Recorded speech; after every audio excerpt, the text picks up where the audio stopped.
Hi, my name is Mike Dickinson. I've been at CF Martin & Company for 30 plus years. I am a sourcing specialist, which is a nice way of saying I buy stuff. Some of the things I buy are the woods on the guitars. Don't worry about any of the stuff we're passing. We'll buy it soon. I also have a major in walking backwards.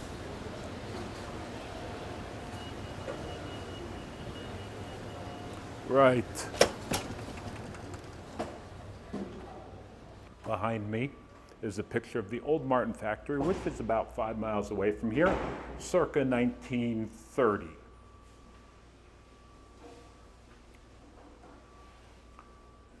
The younger gentleman on the right, CF Martin III, who would eventually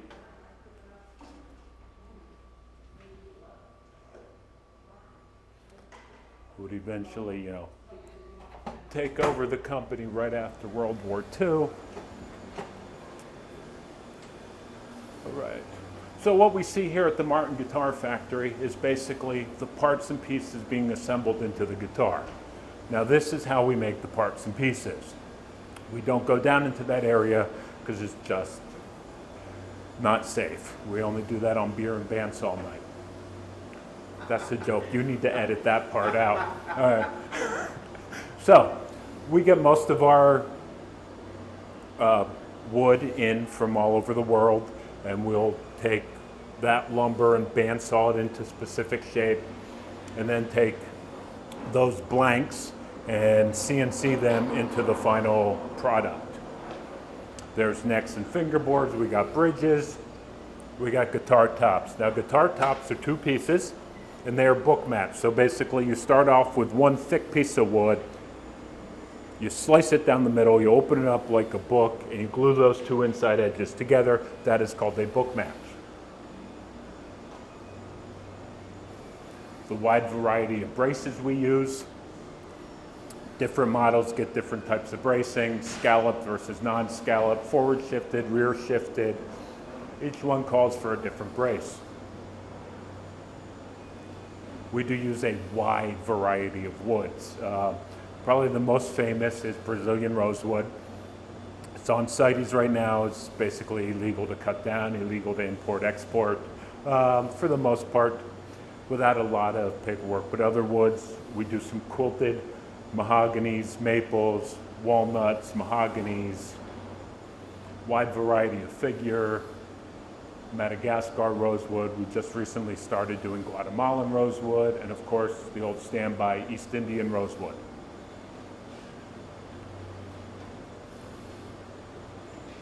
Some of the other parts and pieces people just don't see in the guitar. The kerfed ribbon lining, which is a Spanish cedar. That's what makes the guitar smell so good when you sniff the sound hole. And now the backs are also book matched, but you generally have a piece of decoration called a back strip or a back purfling going down the center.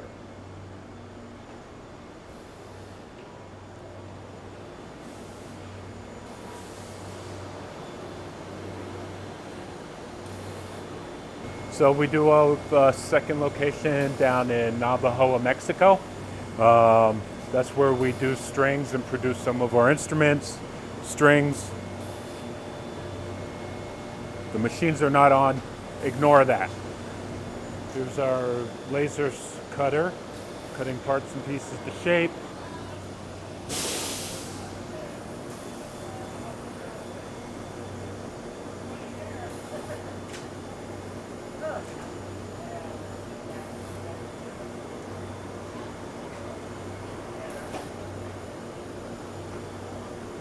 We do something called candeling them, and basically what candeling does is lets us see what's inside the guitar.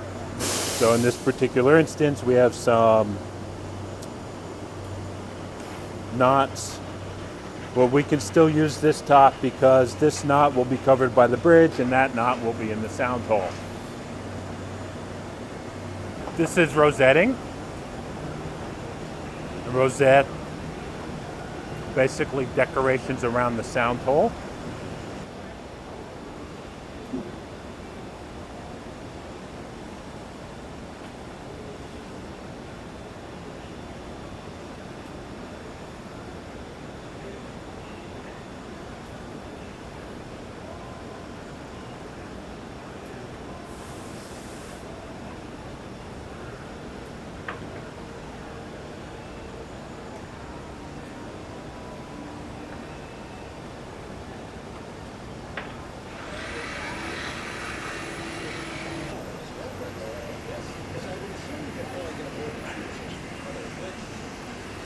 So this is the bracing department. This is where we put on the little pieces of wood.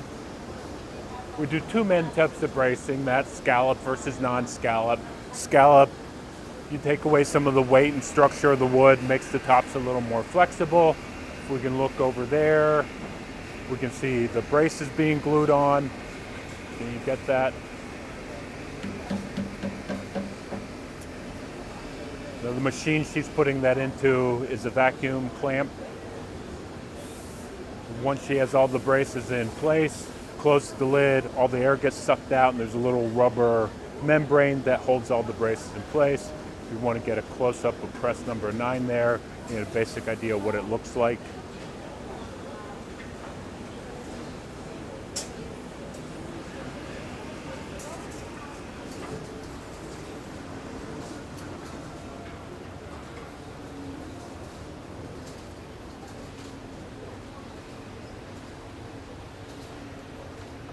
So this is where some of the scalloping of the guitars take place. So basically, what's happening is we're getting a glued up brace top, and then they turn it into the finished scallop braces with little tips on them.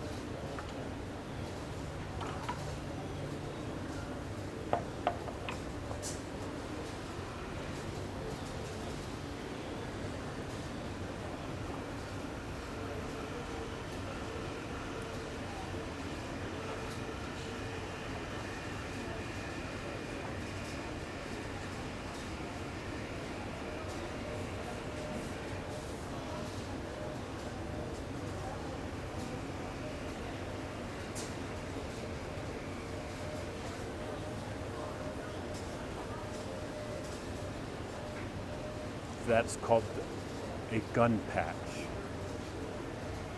Just a little piece of cotton we put over the X bracing to give it a little additional support.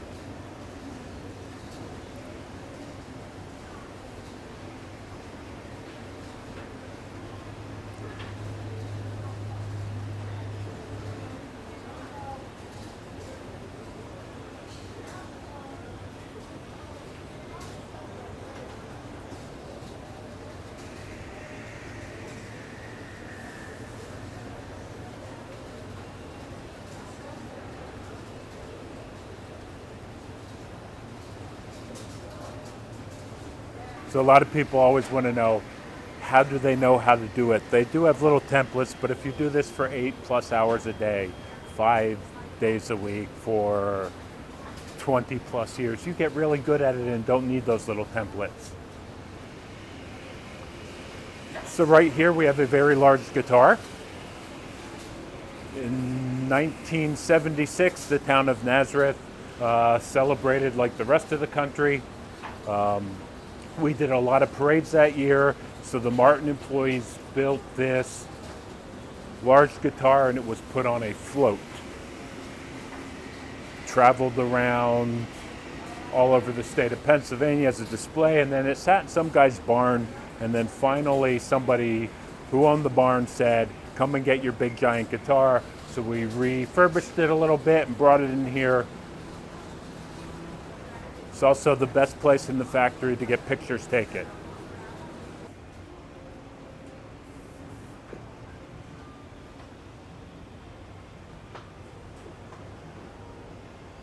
So this is where the sides, after they come off of the laser, go into one of the presses you can see around you. This is a nice shot this way. And they generally get turned into the bent sides we put on a guitar. Now those sides come into this area, and we glue on the front block,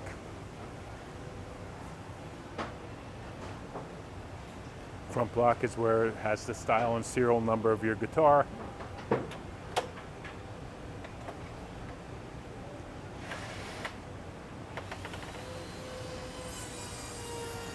And then we glue on the rear block. Rear block is that holds electronics and strap buttons.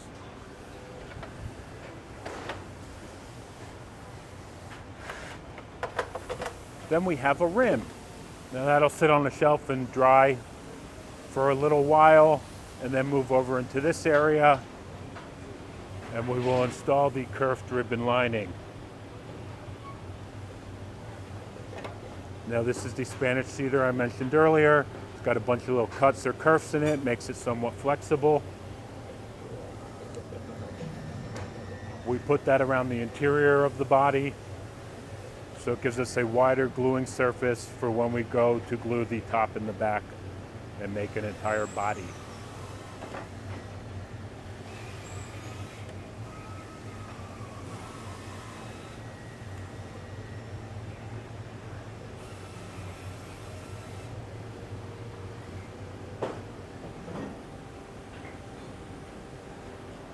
Over here are two laser machines. If you want to come over, you can take a look at one of them in action. That one is cutting out back strips. Now that, if you look into the sound hole of a guitar, you'll see the little CF Martin made, no, it's not made in USA anymore. It's crafted and assembled. There's the completed back strip. We also do some parts. This is the bridge plate. And our front blocks have our logo, style, and serial number of the guitar on it.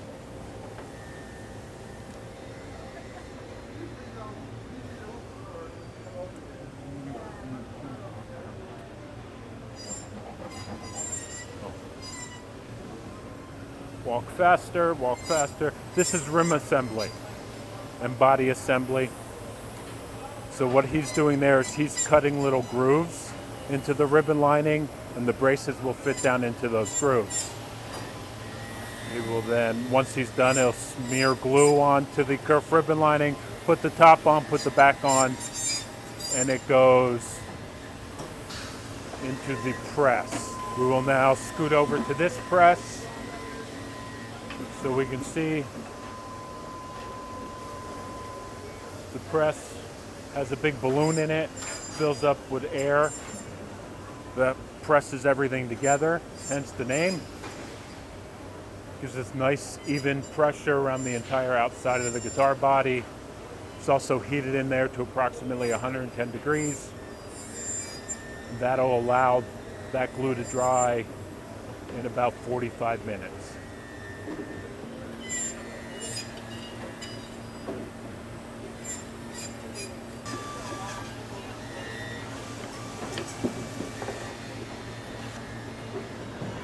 This is dry fitting the back.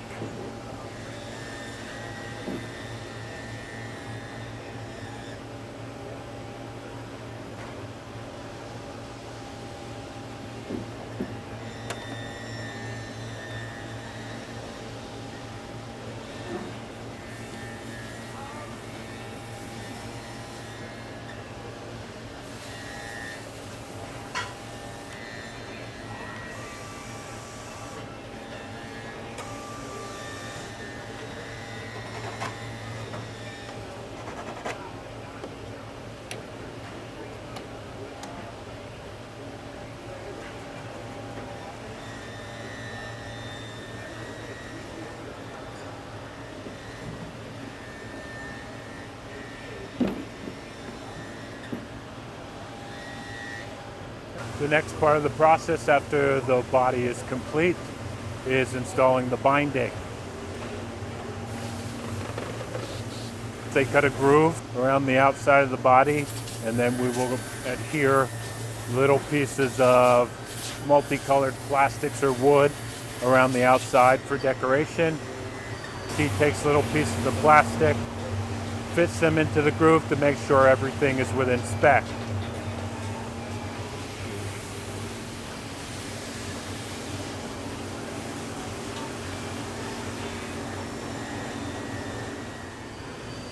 And the next step is actually gluing the binding into place.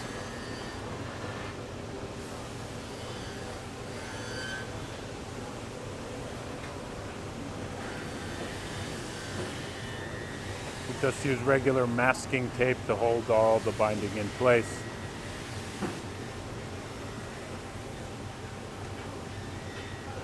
And that has to sit on there for approximately 24 hours until it dries.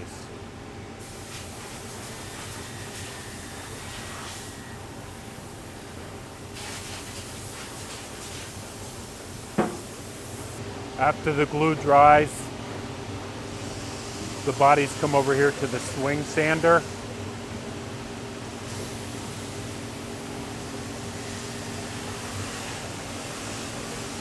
And this just helps get the residue of the glue off of the guitar body, starts prepping it for finish, and it'll make everything nice and level.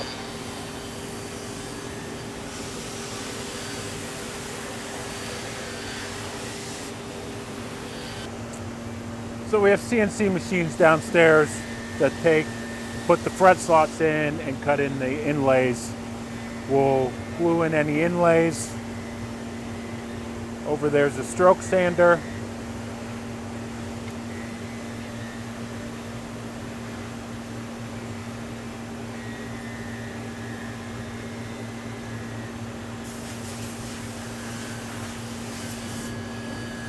And if it's loaded with a fingerboard, it will sand all the glue and residue off of the fingerboard. So this is the neck assembly area. These are the fingerboard presses. So they take the neck, it's come up from our machine room shape, put the fingerboard on, put in an adjustable truss rod, put it in these clamps, gives it nice even clamping pressure across the entire surface. And when we are done, we have a neck with a heel cap, a fingerboard with the truss rod installed.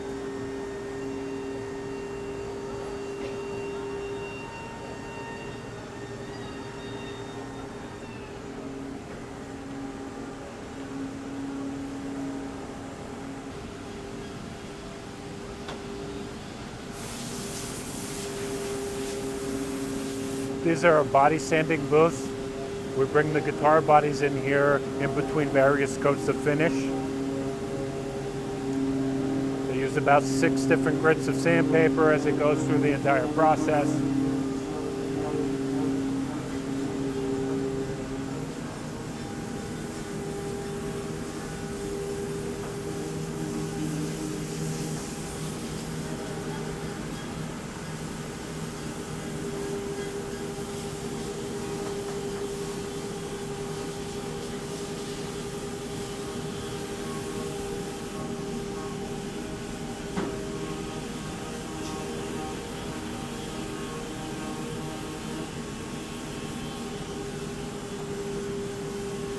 Just an interesting thing to point out, we have some custom guitars here. And so this is Guatemalan rosewood, that is Sinker mahogany, East Indian rosewood, walnut, coco bolo, some more coco bolo back there, and more Indian rosewood. Here we can get a better look of some of the sanding.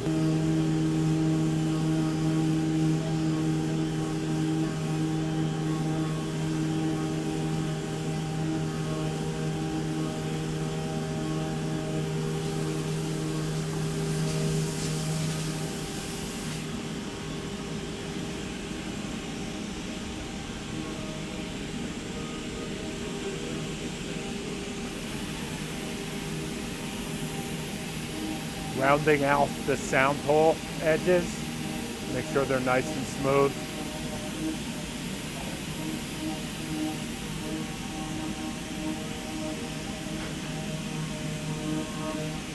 Cool things about these particular booths is as the people sand, all the dust gets sucked up into our dust system.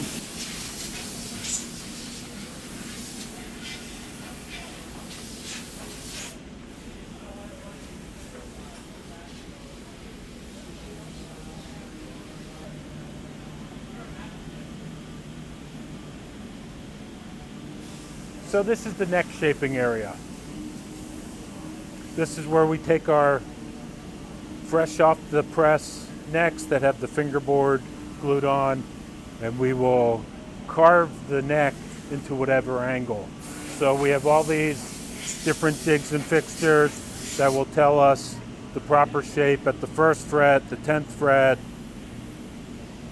side of the heel, shape of the heel cap, and just using files, scrapers, sanders, draw knives, they will get that neck into the finished dimensions.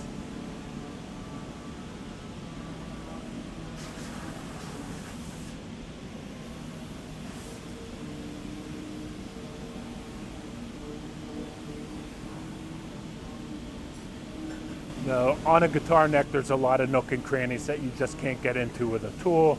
So that's why we have people who just sand things by hand. You also have a lot of weird grain structure in a neck, where when you look at it from one angle, it's perfectly straight, and another end, you're getting end grain.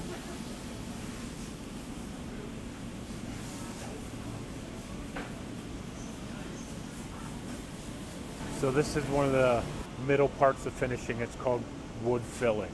So woods we use, mahoganies, East Indian rosewoods, cocobolos, have hundreds of little pores in them.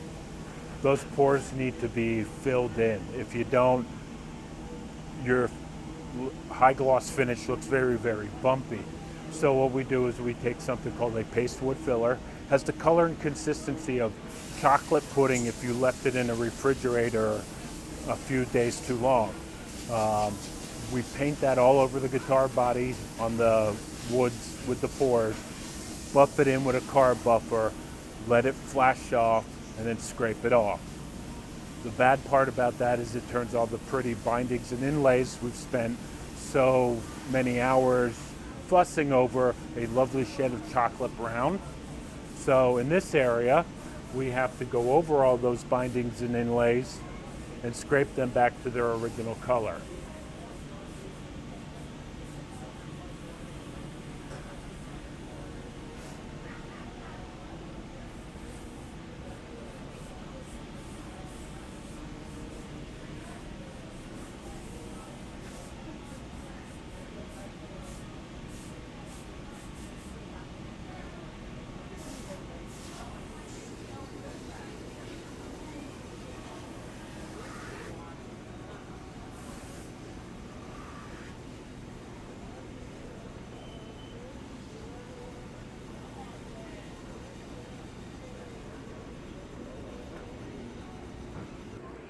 That is the first Dick Boak guitar. He hand drew the first one and we copied it.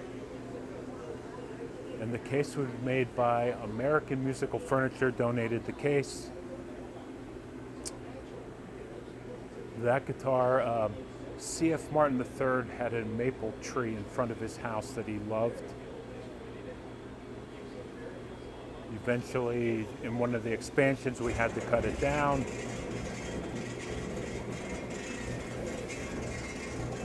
So we built the guitar out of maple. We couldn't use that.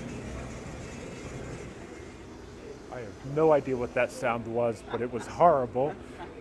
So this is finish inspection. We will spray on, depending on the guitar, we can spray in as many as 10 or 12 coats of lacquer with sanding between a variety of coats. You can also see we're doing some taping in this area. So if we're doing any sorts of stains or finishes like a sunburst or an amber burst or the Street Master, we have to tape off certain areas so that that finish does not get on. For instance, over here you can see a sunburst, but the binding is bright and white. That's because we taped over the binding.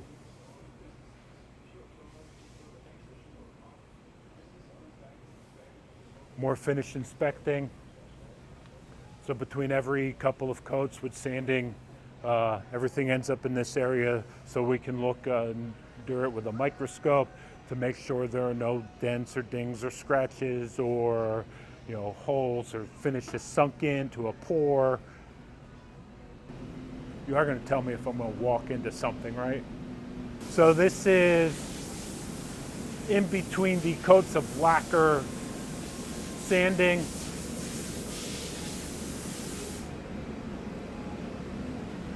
So you spray coats of lacquer, you sand. Jared call 2275. Jared Lamar 2275. That sanding does two things. One, it smooths everything out.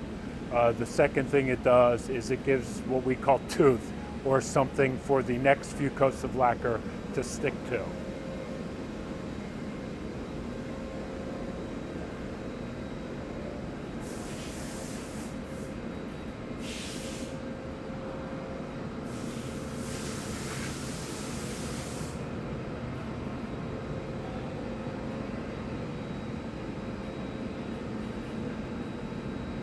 So these are our drying booths. After finishing but before sanding, the guitar bodies and necks come in here to cure. This is where all the vapors can go out without being sucked up into the environment, so we have giant filters to capture all of that.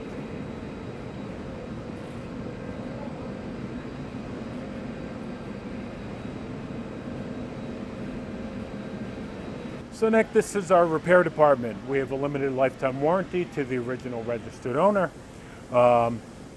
Most things that guitars come in here for are not warranted. If you find hunks of wood laying around the street and you decide that they would look good inside your guitar, don't do that. Nuts, bolts, screws, duct tape, Bondo, super glues, those sorts of things are not used to fix a guitar. And I don't care how nice Uncle Harry is and what a smart guy he is, if he is not a trained luthier, you probably should not let him work on your guitar. See if we have anything cool around here we're working on right now. 35135. So this would be approximately a 1930s, looks like a 0021. Now, after all the finishing and sanding, the way we buff our guitars these days is we use robots.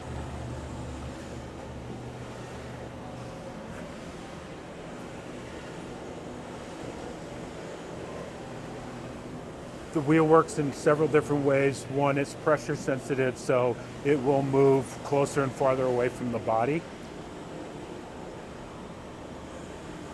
It will also add wax at certain points. And of course the arm can add and subtract pressure. We have a fine and an ultra fine buffing wheels.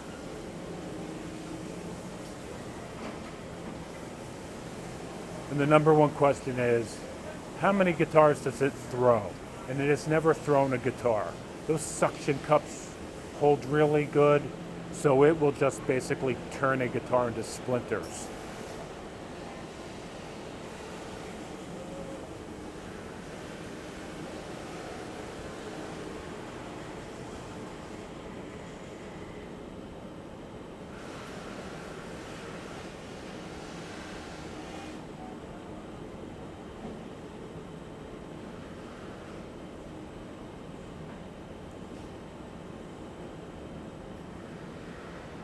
Still do some of the buffing by hand.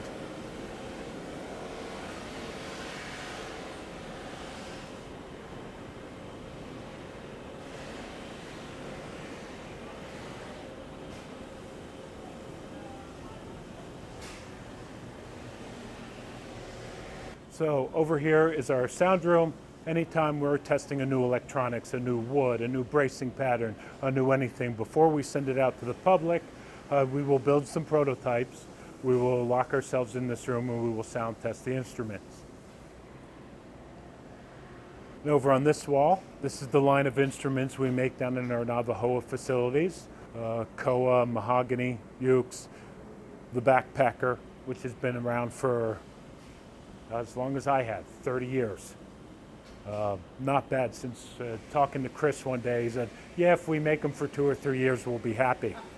I'm probably sure he said the same thing about me. If he's here for a year or two, yeah, good.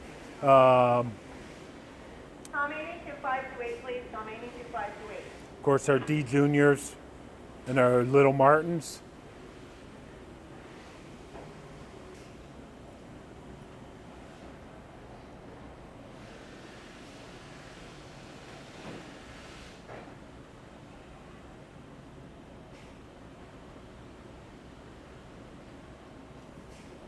Of course, we have the world famous SC13 groundbreaking instrument. Our wonderful Road Series guitars, which are great value for their money, and of course the X Series, which uses the high pressure laminates. So if you're going camping or you're, tend to spill your coffee a lot, you get high pressure laminate. It's basically, it's a wood composite with a photograph of wood on top of it and then a very thin coat of plastic. And the necks are a birch laminate, so it's stained in a variety of colors.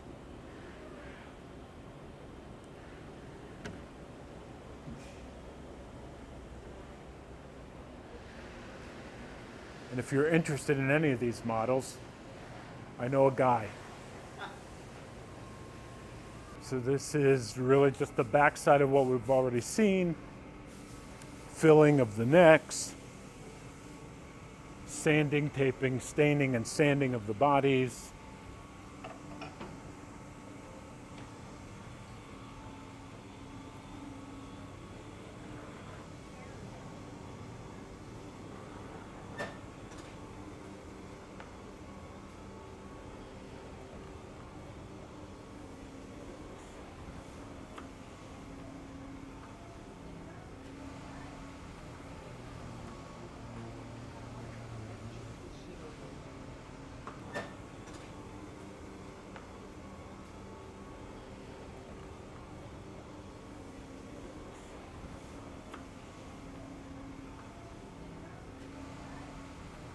So, we're now into the pearl inlay department. Pearl starts off as a sea creature. They figured out this really cool way to shave really thin sheets off of the shell, and they put those sheets into bigger sheets, and then cut those into the variety of parts and pieces for guitars. And we will pretty much install it anywhere. In fact,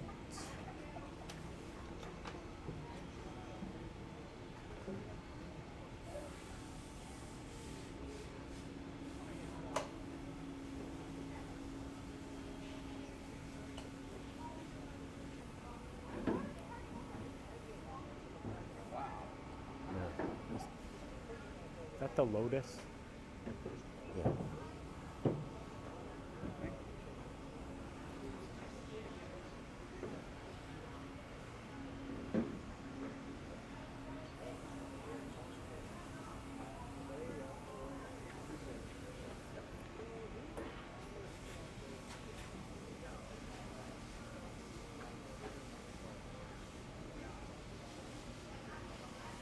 So it's really cool. So wherever two pieces of binding meet, we taper the joints, so all that has to be done by hand too. Now he's fitting in a filler piece so that when the neck gets applied to that body, it will be perfectly even on either side.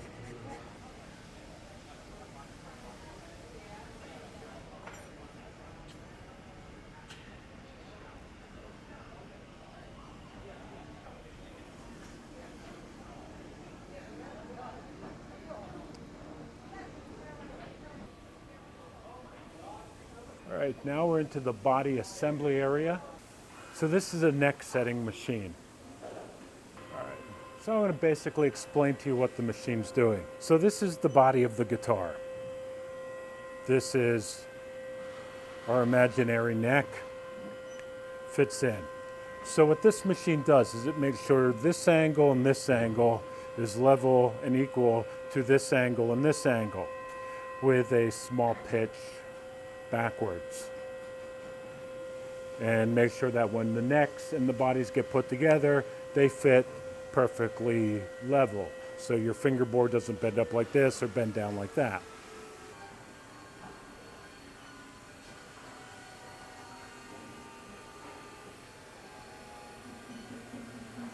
You know, see, it's come off the machine. He's just checking it to make sure all the things, we're checking to make sure they're, oh, that's a bass. Yep. Okay. The guitar is obviously misbehaved, so he's punishing it. And there's the cut.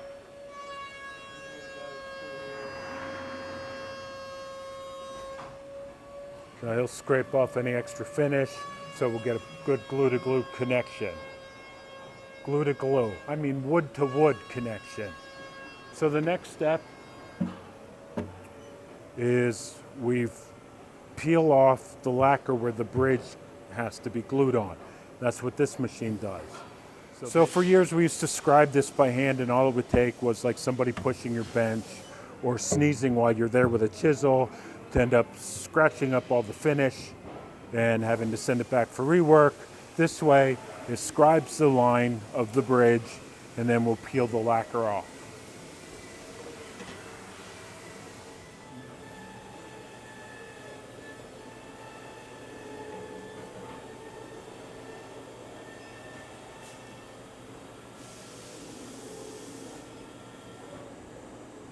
And there we go.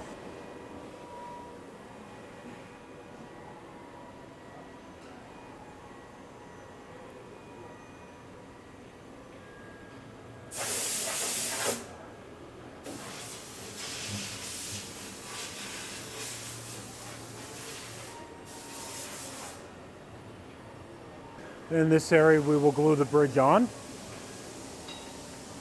Bridges on guitars. So then the instruments get PLEKed. There's a sensor in there, and it goes up and down the frets to check the height of each individual fret in 6 different places. It then comes by with a diamond blade cutter, and will cut them all to the exact same height. It will then notch the nut to the correct depth for that fret height. It will then cut the saddle to the correct height for that nut slot depth and fret height. Say that 10 times really fast. Then we have final inspection. So this is stringing up a guitar. Good.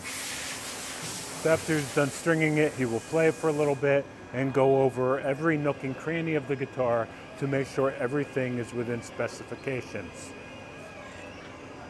He then puts it in a case. The case sits on a shelf for 5 days. After those 5 days, it comes back out and it gets re-inspected. Make sure that the guitar still plays in tune. Make sure that the neck or the body hasn't gone out, because this is the first time all that wood has been under 100 plus, 120 to 180 pounds of string tension. So the top can come up, the neck can move a little bit, but we have an adjustable truss rod he can tweak, shave the saddle down if necessary, give it the old human touch, play it again, and put it in the case, and from there we send it 5 miles away to our distribution center, where we ship the guitars out all over the world. Just installed a lovely pick guard of faux tortoise.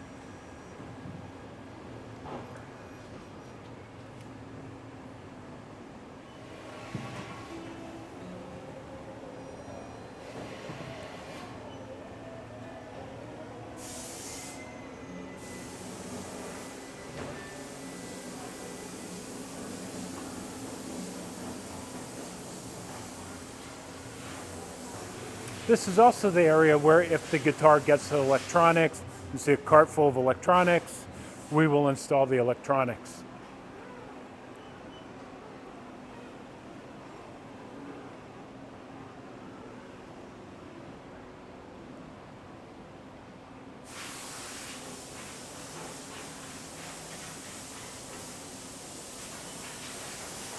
Down below us here is the machine room. This is where we make all the parts and pieces you've just seen assembled. We have 1, 2, 3, 4, 5, 6, about 12 different CNC machines that cut and shape and inlay and slice and dice. We have about 6 different sanders that sand to various grits of different thicknesses.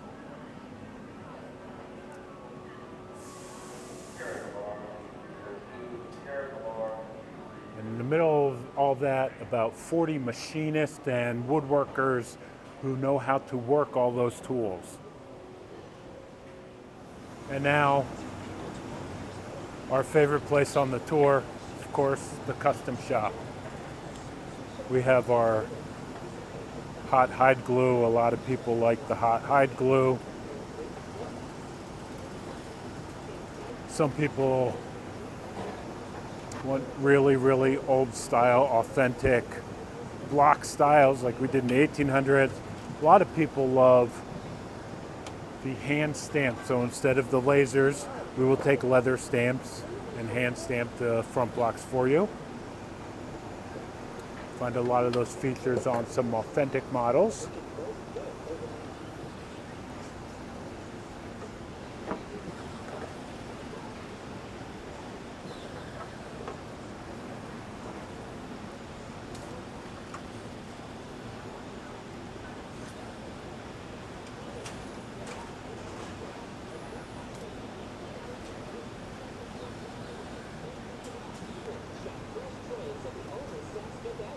That's the new CSSC 2022 custom shop guitar.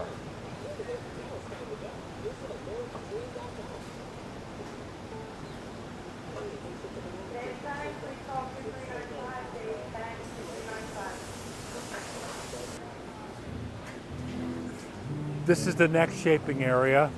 So let's say you like the headstock of a 1950s Martin, but you want the barrel shape of a 1960s Martin, but you want the heel of a 1940s Martin. Call your dealer, preferably Maury's Music. He can call the custom shop office. We will do our best to replicate that. Let's start a debate on the forum. Let's talk about the variety of neck rods we can get. Of course, we have good old-fashioned ebony. We can still use that. We have the 60s era square tube. We have the more modern two-way adjustable truss rods. And of course the infamous T-bar. Now, leave comments below on which you think are the best. This is the pearl inlay area. Whether you are celebrating Chinese New Year,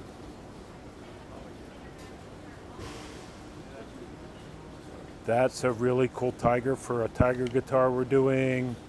A variety of colors, saving elephants. I'm assuming a bowl of faux, I could be wrong.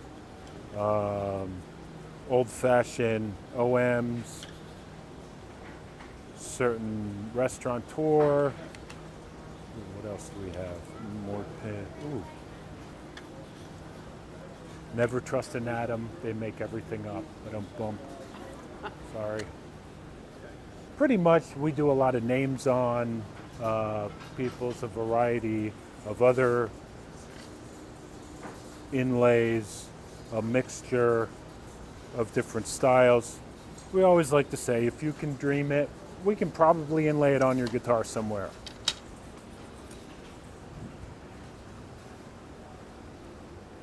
Now, as we are coming to the end of our tour, this is final inspection. So just like in the other final inspection department, this is where we string the guitars, inspect them, go over them head to toe, play them for a little bit, put them in the case. Case sits on a shelf for a week, comes back out, and gets re-inspected. Here we have the wide variety of guitars. that are getting ready for that. And you see some of the custom things we're doing, whether it's the unique tuning machines, the white guitar on the end, the black guitar on the very end, a wide variety of woods, walnuts, some wood bindings. If you can dream it up, we will try and make your dreams come true. That is pretty much our tour. Please stop by your local Martin dealer, Maury's Music, and buy guitars. And if you yourself want to come and visit Martin Guitar, just go to the Martin Guitar website, www.martinguitar.com, sign up for a tour. Thank you.